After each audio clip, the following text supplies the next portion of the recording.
Pregame.com.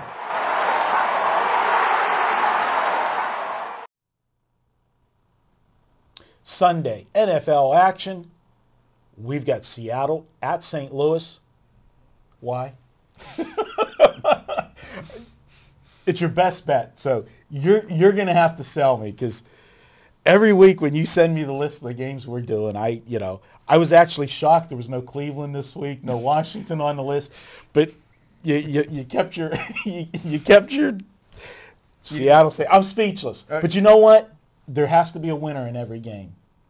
I didn't put Jacksonville, Cleveland on this week, so you owe me. I gave you a break by that. Well, remember, I have veto power, okay? I can veto one. That's true. That's true. But this is your best bet, so. I see it as a sneaky over, Marco. The total is less than 40. You're in a dome setting. Seattle and the Rams. It's going to be a fast track. Rams have not looked good offensively all season. That's why you're getting a total of less than 40 here. Especially this year. I mean, when it's been the year of the over. Yeah, and the year of the quarterback. And I'm not down, though, on Sam Bradford. He's learning a new system with a new offensive coordinator there, and he's just coming off a high ankle sprain. It's been a few weeks now. He's finally close to 100%. So I see him having a real breakout game against Seattle, which is down their top two cornerbacks.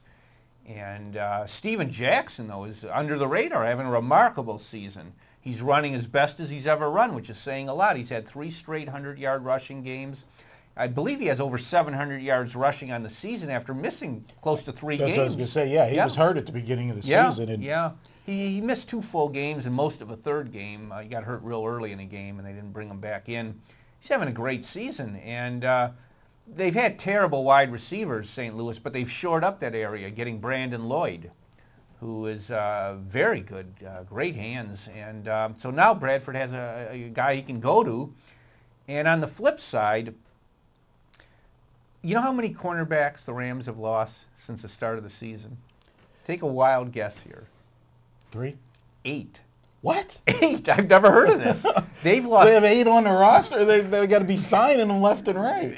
That's exactly right. They've lost 8 DBs. Their top 4 corners are out. They just lost your buddy Al Harris. You know, the 40, 50-year-old Al Harris who can't run. That's what they were reduced to, playing this guy who, should have been retired years ago. He's out now for the season. A guy that's older than me shouldn't be taking shots on age jokes.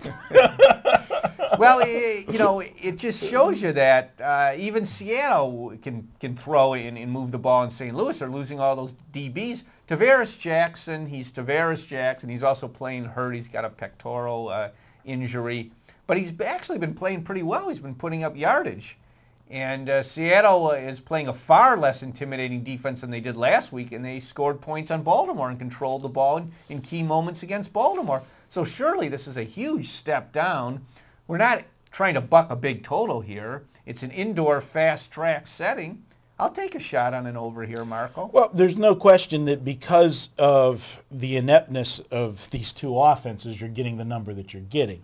But like you said, Seattle played Baltimore last week, who's got one of the best defenses in the league, and they were able to put points up. Baltimore got ambushed last week. They were in a horrible situational spot. We both liked Seattle last week. You had them as your best bet, I believe. Yeah, my video best bet. I gave it out, podcast, radio shows everywhere. Interesting thing. I got a stat that you're going to like with this game, because, I'm here for you. You pick these kind of games, I'm going to dig in and I'm going to get my elbows dirty. I'm going to find out. I'm going to find something. Here's a stat for you. After Seattle wins as a home underdog, the last 20 times that they won outright, upset as a home underdog, the next game, 16-4 to the over. Wow. Oh, very good. That's why you're a true pro, where you can come up with this information. I am here to help you, buddy. I'm here to make you look good. You do a great job on your own, but I'm the eye candy. I appreciate that. That will be good filler pad for my write-ups on that. I will put that in. You have my. You know what? You don't even have to give me credit for that one. I'll let you have that one. So this is your best bet, and as we said, last week you hit your video best bet, and you've been doing very well with your video best bets.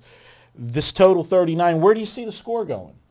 I'll call it, like I said, we don't need much, 24-20 Rams. You know, That'll do it. That'll do it. I can't disagree with you. I've found that when you get, we're into the second half of the season.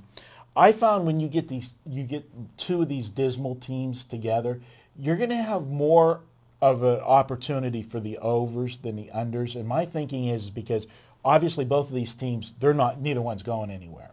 Now, the only thing that we failed to mention, I did have it on my notes and I want to point it out, for the St. Louis side, this is a big revenge game for St. Louis. If you remember last year, final game, I'm ashamed to even talk about it because neither one of those teams should have went to the playoffs last year. But the final Sunday of the regular season, these two played.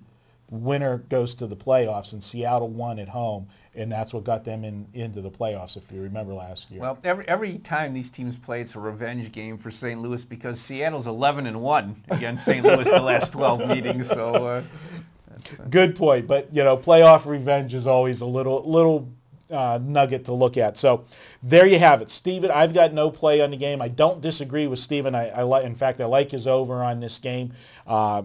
24-20, Steven calls it for his video best bet of the week. Steven, you've got anything going this weekend big you want to tell the listeners about? I've been working on my college today. There's a whack game I just love. I love it strong enough where it's my whack game of the year. I'm putting it out as my strongest whack play of the year. I'll have NFL plays out.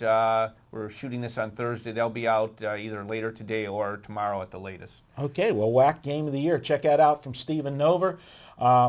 Thanks, Steven. I'm Marco D'Angelo. We're going to be back next up. We're going to be going Tampa Bay at the Green Bay Packers. Can anybody stop the Pack? We're going to find out next. Be right back.